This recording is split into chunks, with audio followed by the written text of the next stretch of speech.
Everybody, मैं हूं शमा। आज का जो टॉपिक है वो है प्राइवेट कंपनी और उसके फीचर्स। साथ में हम डिस्कस करेंगे कि पब्लिक कंपनी क्या होती है और उनके फीचर्स क्या होते हैं। उसके बाद हम डिस्कस करेंगे कि कन्वर्जन, अगर प्राइवेट कंपनी को पब्लिक कंपनी में कन्वर्ट होना है तो वो किस तरीके से हो सकती है, और अगर पब्लिक कंपनी को प्राइवेट कंपनी में कन्वर्जन होना है तो वो किस तरीके से हो सकती है। उससे पहले अगर आप मेरे चैनल पर नए हैं तो very warm welcome to you. Recently हमने कॉर्पोरेट लॉ की जो सीरीज़ है उसको स्टार्ट किया हुआ है। पिछली कुछ वीडियोस में हम उसके काफ़ी सारे चैप्टर्स कवर कर चुके हैं। इस वीडियो में हम चैप्टर 4 को कवर करेंगे, जिसके अंदर हम प्राइवेट कंपनी और पब्लिक कंपनी को पढ़ेंगे, साथ में उसके कन्वर्जन को भी डिस्कस करेंगे। तो स्टार्ट करते हैं, प्राइवेट कंपनी क्या होती है और उसके फीचर्स क्या होते हैं। Private company according to section 2 subsection 68 of the Companies Act 2013 define a private company which has a minimum paid up capital of rupees 1 lakh और maximum as may be prescribed by its article of association। जो private company है, सबसे पहले तो इसका section याद कर लो। इसका जो सेक्शन है वो है 2 sub section 68 of the companies act 2013। कहीं पर भी आपका प्राइवेट कंपनी का जो क्वेश्चन आता है, सबसे पहले आप उसकी जो स्टार्टिंग करोगे वो सेक्शन लिखकर ही करना। अब उस सेक्शन के अंदर मेंशन है कि जो प्राइवेट कंपनी होती है उनकी मिनिमम पेड अप कैपिटल कम से कम 1 लाख होनी चाहिए।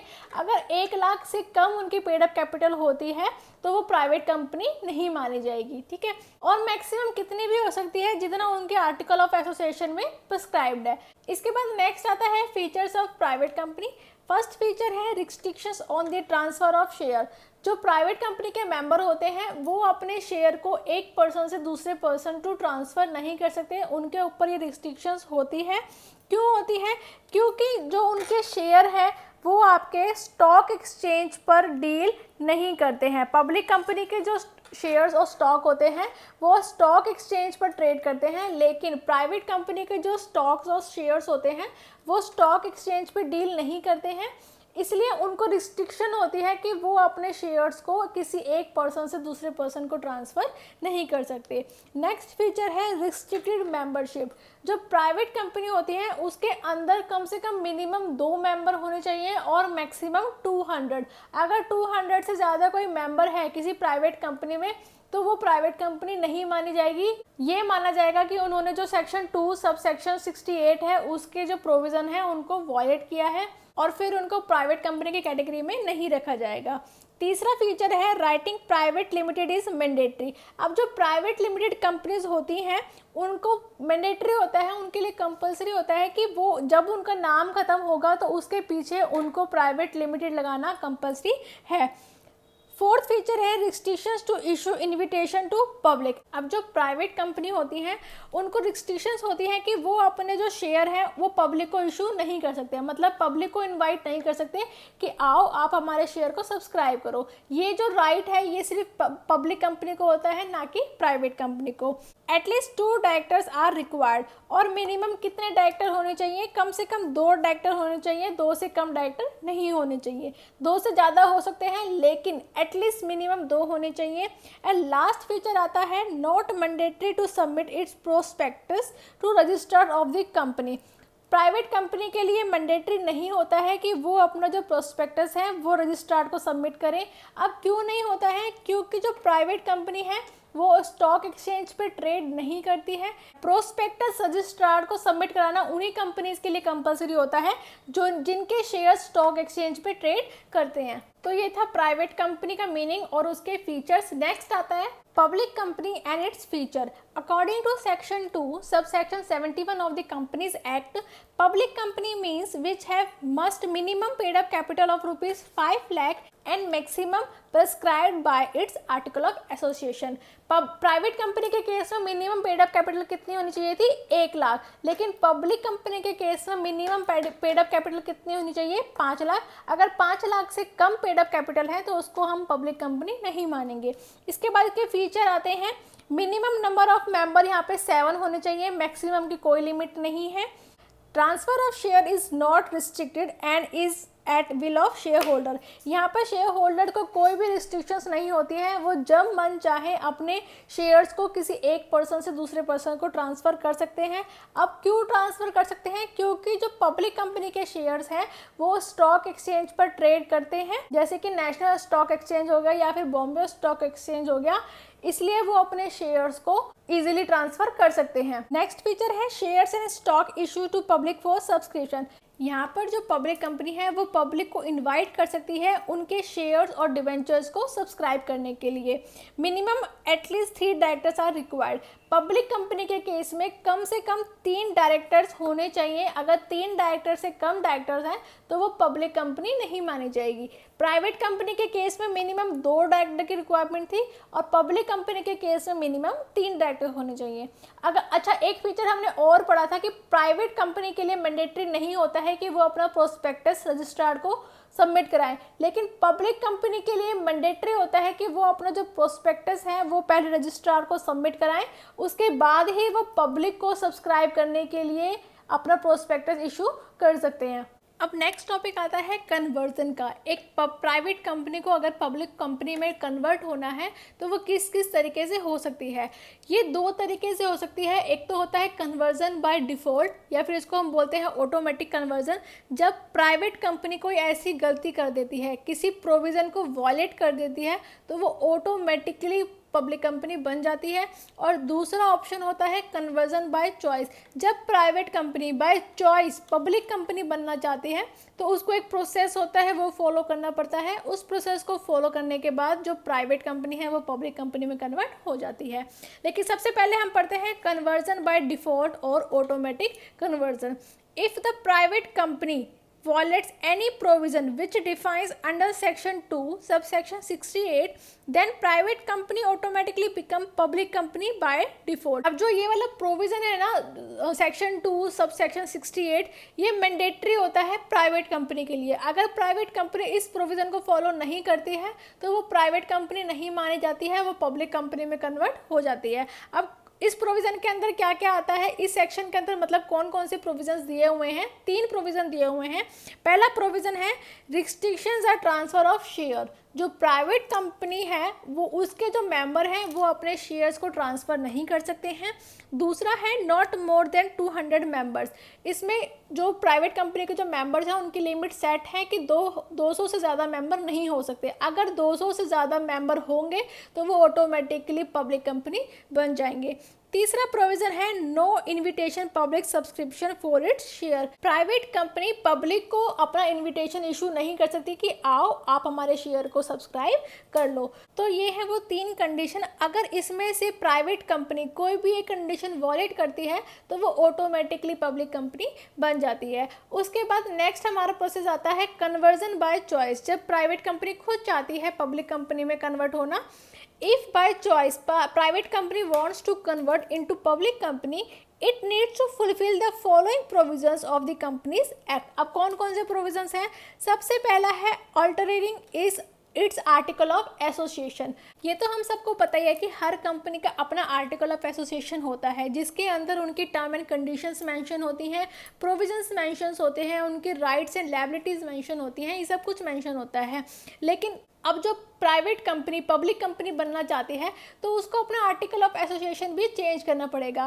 पहले जो कंपनी का आर्टिकल ऑफ एसोसिएशन था वो था 2 सबसेक्शन 68 जिसके अंडर ये तीनों कंडीशन आती थी। लेकिन अब क्योंकि वो पब्लिक कंपनी बनना चाहती है तो उनको सबसे पहले इन सारे प्रोविज़न को एक्सक्लूड करना पड़ेगा, तभी वो पब्लिक कंपनी बन पाएगी। क्योंकि पब्लिक कंपनी को तो राइट होता है कि वो अपने शेयर को ट्रांसफ़र कर सकती है, उनके अंदर मेंबर्स की लिमिट भी नहीं होती है और वो पब्लिक को भी अपने शेयर्स जो है सब्सक्राइब करने के लिए इशू कर सकती है। ठीक है, नेक्स्ट स्टेप है sending the prospectus to registrar. Within 30 days company needs to file with registrar either a prospectus और अ स्टेटमेंट इन लिeu ऑफ प्रोस्पेक्टस। क्योंकि अब पब्लिक कंपनी को तो प्रोस्पेक्टस इशू करना पड़ता है तो इसलिए सबसे पहले जो कंपनी है वो अपना जो प्रोस्पेक्टस है वो रजिस्ट्रार को भेजेगी। तीसरा स्टेप है altering assets and liability. If paid up capital of company is less than 5 lakh, then it will be raised to minimum rupees 5 lakh। तो हमने पढ़ा है जो प्राइवेट कंपनी होती है उनके पेड अप कैपिटल की जो रिक्वायरमेंट होती है वो होती है 1 लाख रुपीज़। लेकिन अगर आप पब्लिक कंपनी बनना चाहते हो तो आपकी कम से कम minimum paid up capital 5 lakh होनी चाहिए। अगर उससे कम है तो आपको उसको रेज करके 5 लाख तक लाना पड़ेगा। नेक्स्ट स्टेप है resolution regarding change in name and capital close. अब नेम और कैपिटल क्लोज में भी आपको चेंज करने पड़ेंगे। Share holder shall be called by giving them a 21 day notice. पहले तो शेयर होल्डर्स की मीटिंग को बुलाएंगे, उनको एक नोटिस देंगे 21 डेज का कि आओ भाई हमें कुछ डिस्कस करना है। दूसरा क्या है, लेकिन क्योंकि यहाँ पर जो प्राइवेट कंपनी है वो पब्लिक कंपनी में कन्वर्ट होना चाहती है तो उनको जो प्राइवेट वर्ड है वो डिलीट करना पड़ेगा from the name of the company by passing a resolution passed by 3/4 majority of the share holder. Next step है changing the number of the member and directors. अगर कंपनी प्राइवेट से public में होना चाहती है तो ये मैंडेटरी है कि उसके अंदर मिनिमम 7 मेंबर होने चाहिए और 3 डायरेक्टर होने चाहिए।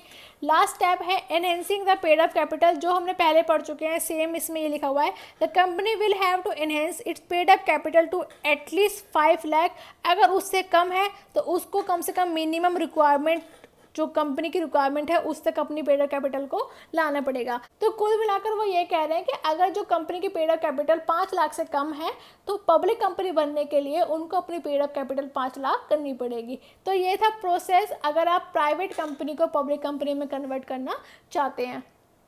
अब नेक्स्ट कन्वर्जन आता है public company into a private company. जब पब्लिक कंपनी एक प्राइवेट कंपनी में बनना चाहती है तो उनको क्या क्या करना पड़ता है। सबसे पहला जो स्टेप होता है कॉलिंग बोर्ड मीटिंग। सबसे पहले जो कंपनी है वो अपने बोर्ड ऑफ डायरेक्टर्स को बुलाती है, एक मीटिंग कंडक्ट कराती है और इस जो कन्वर्जन का जो प्रपोजल है उसका अप्रूवल लेती है।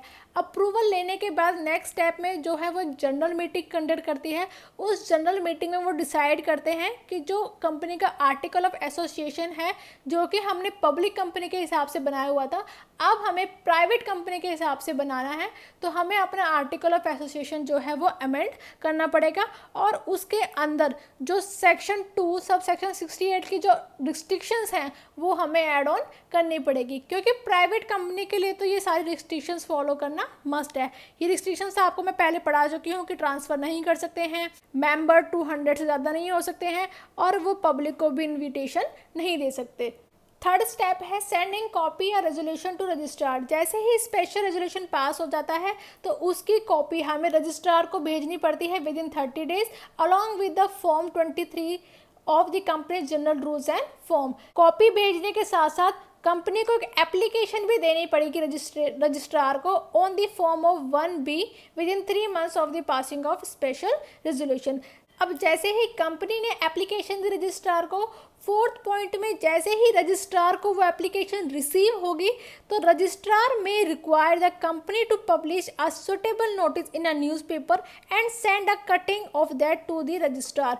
अब रजिस्ट्रार कहता है कंपनी को कि आप जो पब्लिक कंपनी है वो प्राइवेट कंपनी में कन्वर्ट होना चाहते हैं तो इसके लिए आपको न्यूज़पेपर में एक नोटिस देना पड़ेगा इसके बारे में, और जब आप नोटिस दे दोगे उसकी प्रूफ के लिए उसकी कटिंग आपको मेरे को देनी पड़ेगी। तो उसकी कटिंग जो है वो रजिस्ट्रार को देनी पड़ती है। साथ में 3 copy of the notice should also be send to the stock exchange. जो भी आपने नोटिस भेजा है उसकी 3 कॉपीज आपको स्टॉक एक्सचेंज को भी भेजनी पड़ती हैं। अब एक स्टॉक एक्सचेंज को क्यों भेजनी पड़ती हैं, जब वो पब्लिक कंपनी थी तो वो स्टॉक एक्सचेंज पर ट्रेड करती थी, लेकिन अब वो जब वो प्राइवेट कंपनी बनना चाहती है तो वो स्टॉक एक्सचेंज पे ट्रेड नहीं करेगी। तो इसके लिए जो कंपनी है वो स्टॉक एक्सचेंज को नोटिस भेजेगी, मतलब कॉपीज़ देगी कि भाई हमने नोटिस भेज दिया है कि अब हम प्राइवेट कंपनी बनने जा रहे हैं, तो जो हमारा नाम है आप स्टॉक एक्सचेंज की लिस्ट से कट कर दीजिए। एंड लास्ट स्टेप आता है sending a copy of change article of association to the registrar. And जब कंपनी अपने आर्टिकल ऑफ एसोसिएशन को पूरी तरीके से चेंज कर लेती है, उसको अमेंड कर लेती है, उसके बाद जो उसकी प्रॉपर कॉपी है उसकी एक कॉपी रजिस्ट्रार को भेजनी पड़ेगी with in 1 month and after the conversion immediately it become mandatory for the company to affix the word private to its name and reduce the number of its member and director to the required limit। और जैसे ही public company private company में convert होती है उसको अपने नाम के पीछे प्राइवेट वर्ड लगाना ज़रूरी है, ये उनके लिए मैंडेटरी होता है। साथ साथ वो अपने नंबर ऑफ मेंबर्स को भी रिड्यूस कर लेगी, क्योंकि पब्लिक कंपनी के लिए तो कोई लिमिट थी नहीं, लेकिन प्राइवेट कंपनी के लिए मैक्सिमम 200 मेंबर होने चाहिए, इसलिए वो जो कंपनी है वो अपने मेंबर की लिमिट्स को कम कर लेगी, साथ में आपके डायरेक्टर की लिमिट्स को भी कम कर लेगी। तो यहाँ पे जो हमारा टॉपिक है वो कंप्लीट होता है। इस सब्जेक्ट से रिलेटेड मैं और भी टॉपिक्स पढ़ा चुकी हूँ, अगर आप पढ़ना चाहते हैं तो आप मेरे चैनल पे जाकर प्लेलिस्ट चेक कर सकते हैं कॉर्पोरेट लॉ के नाम से। और अगर आपको मेरा पढ़ाया हुआ अच्छा लगता है तो आप चैनल को सब्सक्राइब भी कर सकते हैं। Thank you for watching.